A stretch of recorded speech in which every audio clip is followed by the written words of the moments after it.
We study कल जैसे कि हम लोगों ने पढ़ा था the effect of height and depth on acceleration due to gravity.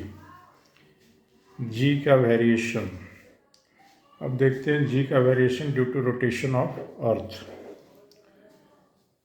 क्योंकि ये यूनिवर्स में अर्थ को एज ए प्लानिटरी सिस्टम जब हम लोग मानते हैं तो जितने भी प्लेसेस हैं वो अर्थ पे अलग अलग पोजीशन पे, और इक्वेटोरियल एक्सिस अलग हो गया, हॉरिजॉन्टल हो गया इक्वेटोरियल एक्सिस, और वर्टिकल हो गया इसका polar axis, north to south and east to west equatorial axis है।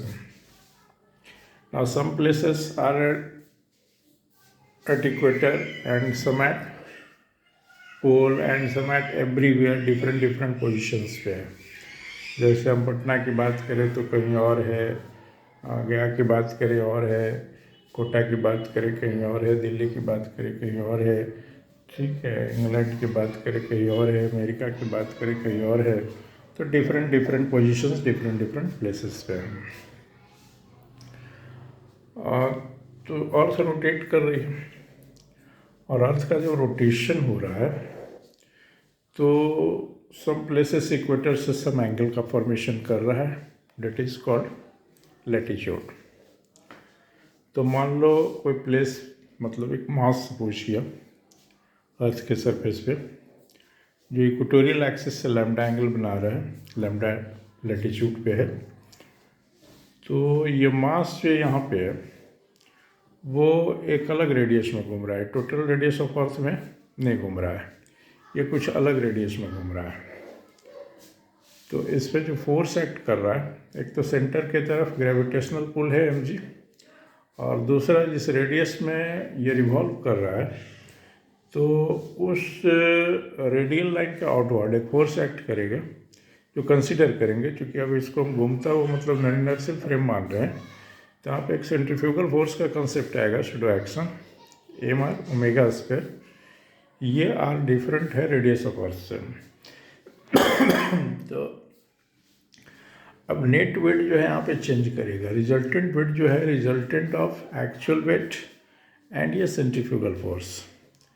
तो ये दोनों जो है वो एक्चुअली 180 माइनस लैम्डा पे एक्ट कर रहा है। तो नेट फोर्स हमारा हो जाएगा वेट का स्क्वायर प्लस सेंट्रीफ्यूगल फोर्स का square minus twice weight into centrifugal force into cos lambda. Minus इसलिए बिकॉज 180 माइनस लैम्डा है, तो प्लस वाला फॉर्मूला लगाएंगे तो माइनस आ जाएगा यहाँ पे अंडर रूट।